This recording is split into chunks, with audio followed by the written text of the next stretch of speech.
توجه کردین که چقدر فالگوش وایستادن جذابه؟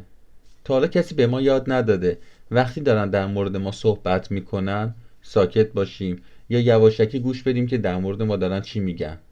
به صورت ذاتی این عمل ما انجام میدیم و برامون هم همیشه لذت بخشه. هر کی هم بگه نیست دروغ داره میگه.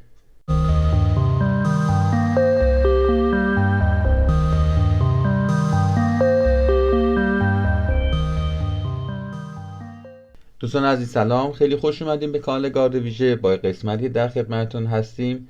در ادامه روند هفته گذشته میخوایم در مورد بحث نرم افزارهای جاسوسی باهاتون صحبت بکنیم. اینکه این نرم افزارها کارشون چی هست، به چه دسته هایی تقسیم میشن و اینکه چند تا از نرم افزارهای مهم رو تو این زمینه معرفی بکنیم.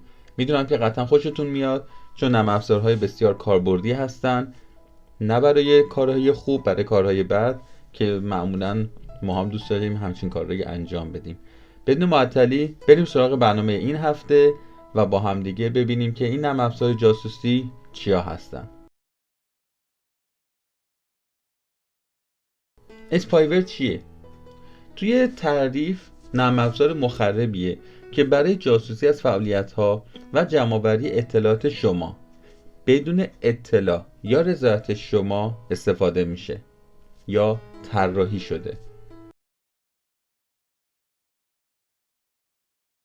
سوال اینجاست که چجوری طراحی شدن و چجوری اطلاعات ما رو جمع آوری میکنن. نرم افزارهای جاسوسی انواع مختلفی دارن که برای جمع آوری اطلاعات ما از راههای مختلفی هم استفاده میکنن، از جمله نفوذ به دستگاه‌ها، نظارت بر فعالیت‌های وبمون، ضبط ضربه‌هایی که روی کلید کامپیوتر یا کیبوردمون انجام میدیم و میزنیم، هک کردن وبکم یا میکروفونی که داریم ازش استفاده میکنیم، ردیابی جی پی اسمون، این خیلی مهمه، و حتی تصویربرداری از صفحه‌مون. تمام این مواردی که بهتون گفتم نرم افزار مرتبط با اون هم در ادامه بهش میرسیم، در موردشون صحبت میکنیم.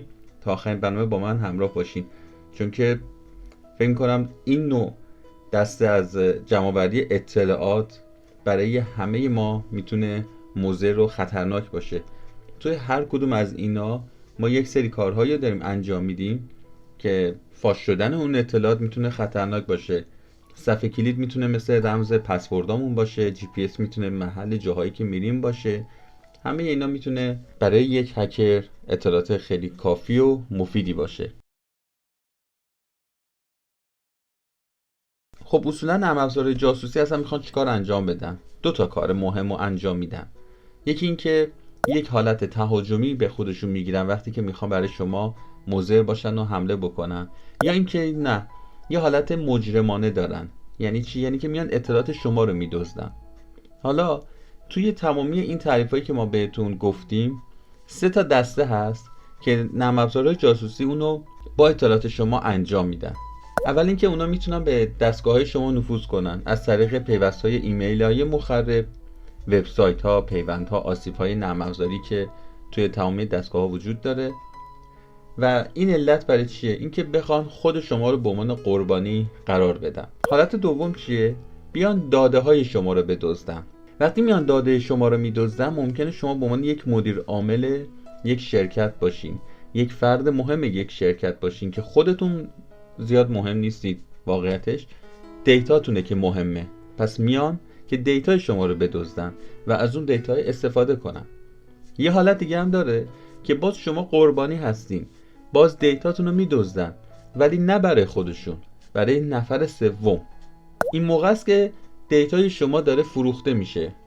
این مباحث رو ما بیشتر توی قسمت دارک وب میبینیم که اطلاعات کاربری، رمز و عبور و کارت ملیا و اینجور اطلاعات معمولا تو دارک وب به فروش میره. هکرها از داده های شما برای شخص ثالث استفاده میکنن. پس بیایم با هم دیگه یک مرور بکنیم که نرم افزار جاسوسی در 3 تا حالت میتونه به ما حمله کنه و یعنی 3 هدف کلی رو داشته باشه. خود ما قربانی اصلی باشیم، دیتا هامون قربانی باشن، یا اینکه نفر سومی باشه که بخواد از دیتامون استفاده بکنه. و اینم بهتون بگم که تمامی این اهداف رفتارهای متفاوت به خودشونو دارن. علت این که دارم میگم اینه وقتی کسی که میخواد به عنوان CHFI کار بکنه، اگر بتونه حدس بزنه که هدف از حمله هکر چی بوده، میتونه متوجه بشه که از کدوم یکی از این طراحی‌ها استفاده کرده و هدف از اینکه بخواد دیتا رو برداره دقیقاً چی بوده. با توجه به این نوع رفتار میتونه حدس بزنه که از کدوم نرم افزار هم استفاده کرده. حالا نرم افزارهای جاسوسی انقدر تنوع دارن، اومدن براشون یک سری دسته‌بندی طراحی کردن که بتونن راحت‌تر رفتار اونها رو تشخیص بدن. بریم با هم ببینیم که چه دسته‌هایی برای نرم افزار جاسوسی قائل شدن. دسته‌های اول میشن اونایی که ابزارهای تبلیغاتی مزاحم هستن، مثل ادورها که قطعا همتون دیدین و باهاشون آشنا هستین. یک سری از تبلیغاتی که ناخواسته روی صفحه نمایش داده میشه، معمولا این پایین سمت راستم نمایش داده میشه، بعضی وقتا هم سمت چپه، ولی کلا تبلیغاتی که نامربوطه و همچین نیازی هم بهشون نداریم. کوکی ها، معمولا ما از کوکی ها استفاده میکنیم توی وبسایت ها برای اینکه یک سری از دیتا های ما رو که قبلا توی اون وبسایت رفتیم و گشتیم و سرچ کردیم و نگه داره. یعنی دوباره نخواهیم همون کارا رو انجام بدیم، بار اول باشه که بارگذاری بکنیم. وقتی شما وارد یک وبسایتی میشین، وبسایت هر چقدر سنگین باشه مهم نیست، وقتی که بار اول واردش میشین شروع میکنه لود کردن. یه لوده که تقریبا میشه گفت اگه اینترنتتون خوب نباشه زمان بره. ولی بار دوم که وارد میشین از اون کوکی ها استفاده میکنه که دوباره نخواد کل صفحه رو لود بکنه. این دفعه لود شما با زمان کمتری صورت میگیره. کوکی ها به همچین دردای میخورن، ولی هکر هم میتونه از این دیتا ها استفاده بکنه، ببینه شما چه دیتا هایی توی اون وبسایت جا گذاشتین، چه رد پای جا گذاشتین که بخواد از اونها استفاده بکنه. تروژان ها تو برنامه پیش در موردشون صحبت کردیم. یک سری از نرم افزار جاسوسی هستن که تروژان ها هم شامل میشه. یکی از نرم افزارهایی که میخوام در آینده تو همین قسمت بعدی بهتون معرفی بکنم خیلی قویه، یعنی هی خودم هیجان دارم که بخوام اونو معرفی بکنم، چون واقعا این چیز پیچیده‌ایه و دمشون گرم هر کسی که این کار رو طراحی کرده، این نرم افزار رو طراحی کرده.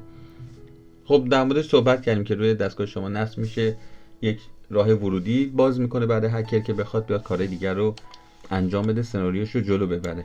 مانیتورهای سیستم، مانیتورها نرم افزارهایی هستند که برای ردیابی فعالیت‌های شما روی کامپیوتر تدارک دیده شدن و طراحی شدن. اگر بحث مانیتورینگ رو بخوایم بیاریم جلو، میتونه کیلاگر هم یکی از همونایی باشه که مانیتور داره میکنه. جاسوس افزارهای موبایل بهشون میرسیم.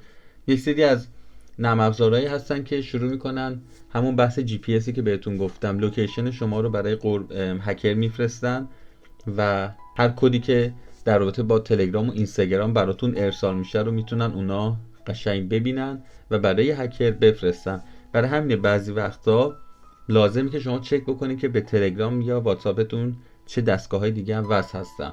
داریم عکسایی که و فعالیت‌هایی که قبلا تونستن کد واتساپ رو برای قربانی به دست بیارن. یعنی قربانی یک کدی رو گرفته از واتساپ برای اینکه بخواد واتساپش رو رام بکنه، ولی هکر تونسته اون کد رو به دست بیاره و حتی وارد حساب‌های بانکیش هم از همین طریق بشه. لاگرهای صفحه کلید، کیلاگرها هم که دیگه همتون تقریبا میشه گفت آشنا هستین.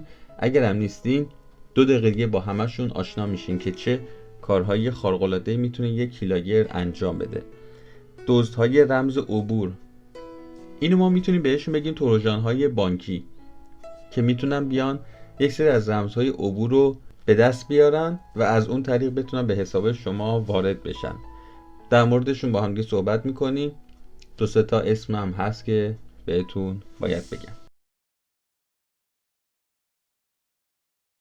خب میرسیم به بخش قشنگ کار، اون بخشی که شاید خیلیاتون دوست داشته باشین و هی استاپ بکنید و نرم افزارها رو یادداشت کنید و بریم بعدا تو این ور اونور دانلود کنید و تو کالینا تست بکنید. بریم با هم ببینیم که این نرم افزارها چه نرم افزارهایی هستن.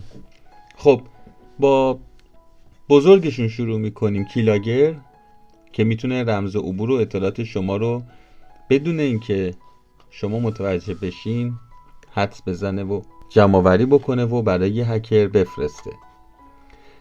اموتت به عنوان یک کیلاگر همچنین تروژان بانکی شناخته میشه که از طریق ایمیل های فیشینگ گسترش پیدا میکنه. همچنین میتونه بدافزار اضافی روی دستگاه شما نصب بکنه و آن را به عنوان یک بخشی از باتنت تبدیل کنه. یعنی شما نگاه کنین چند تا کارو داره با هم انجام میده. اول از همه این که کیلاگره، دوم این که یک تروژان بانکیه، یعنی میره سراغ پروسس های بانکیتون. تو سومین حالت قابلیت پخش شدن داره، یعنی میاد از طریق ایمیل ها پخش میشه. تو قسمت چهارم اینه که یک بدافزار دیگه رو نصب میکنه رو سیستمتون و سیستمتون رو باتنت میکنه. باتنت کردن یعنی چی؟ یعنی حمله دیداست. کاری میکنه که پروسه بعدی، سناریوی بعدی راحت قابل اجرا باشه. میرسیم به هوکای، شکلی از تروژان دسترسی از راه دور رد که برای سرقت داده‌های دستگاهی استفاده و طراحی میشه. من برنامه‌ای که در مورد رد بود رو توی قسمت دیسکریپشن براتون میذارم، برید ببینید و ازش استفاده بکنید. کاری که میکنه چیه؟ ضربات کلید رو ضبط میکنه، از صفحه نمایش عکس میگیره، فعالیتاتون رو ثبت میکنه و اطلاعات شخصیتون هم میدزده. تشخیصش دشواره و حتی میتونه از برخی از نرم افزار آنتی ویروس هم فرار بکنه. خب چی بهتر از این؟ انقدر قوی، واقعا جالبه. فعالیت‌های مرورگر، اینا کارشون چیه؟ اینه که نرم افزارهای جاسوسی هستن که میتونن به عنوان افزونه مرورگر شروع کنن خودشون رو نصب کردن و هر کار آنلاینی که انجام میدین رو شروع میکنن جمع آوری کردن. بیومتریکا و فعالیت‌های وبکمی، نرم افزار جاسوسی مخفی میتونن تماس‌ها، پیامک‌ها و چت‌های ویدیوی شما رو شنود کنن. حتی میتونن اطلاعات بیومتریک شما رو جمع آوری کنن. یعنی همون اثر انگشتی که شما میزنین خب بالاخره تو یک جایی از کامپیوتر ثبت شده دیگه، کامپیوتر چه موبایل ثبت شده دیگه. راحت میتونن اونا رو ضبط بکنن برای خودشون و برای هکر بفرستن و از همون دیتای هش شده استفاده بکنن که بخوام به کامپیوتر شما و موبایلتون دسترسی پیدا کنن. بعضی از کامپیوترها هم هستن که با اثر انگشت کار میکنن. پگاسوس هواپیمایی هم هست. یک نرم افزار نظارتی تلفن همراه که توسط NSO گروپ، یک شرکت اسلحه سایبری اسرائیلی ایجاد و طراحی شده. توضیح بیشتر از این لازم نیست، همش همینه. فینفیشر برای نظارت مخفیانه یک دستگاه هدفه که توسط سازمان‌های مجری قانون طراحی شده بوده که آمریکایی هم هستن. همین، توضیح دیگه هم لازم نیست. گو کیبورد یک برنامه صفحه کلید مجازیه که از کاربران جاسوسی میکنه، داده ها رو سرقت میکنه و جالب اینه که وقتی که لو رفت دیگه از توی گوگل پلی هم حذفش کردن. لوکتومی طراحی شده برای نمایش تبلیغات ناخواسته به صورت آنلاین. همینطور کامپیوتر شما رو مجبور میکنه که از حالت ایمن باز بشه. یعنی ممکنه که یک تروژانی هم توش داشته باشه که تشخیص و حذف اونو برای حتی آنتی ویروس ها و آنتی تروژان ها هم سخت بکنه. تروژان زدلاب طراحی شده برای نمایش اخطارهای امنیتی جعلی، هشدارهای پاپ برای فریب شما برای دانلود بدافزارهای بیشتر. این تروژان همچنین تنظیمات سیستم هم تغییر میده، دمشق نرم افزار امنیتی رو غیر فعال میکنه، داده ها رو هم میدزده. تا الان از همشون بهتر بود به نظر من. میریم سراغ کول وب سرچ، طراحی شده برای کنترل مرورگر وب شما، هدایت درخواست‌های جستجوی شما به وبسایت‌های مخرب. کول وب سرچ همچنین تنظیمات مرورگر هم تغییر میده، تبلیغات پاپ ناخواسته را نمایش میده و فعالیت مرور رو ردیابی میکنه. خیلی بامزه است. یعنی یه کاری میکنه که شما تنظیمات مثلا کرومی که درست کردین، پسورد دارین و تو فاکتور اتنتیکیشن و همه ایناست رو تغییر بده و اینکه راهو باز میکنه. یه جوری میشه گفت سد شکنه برای کارهای بعدی.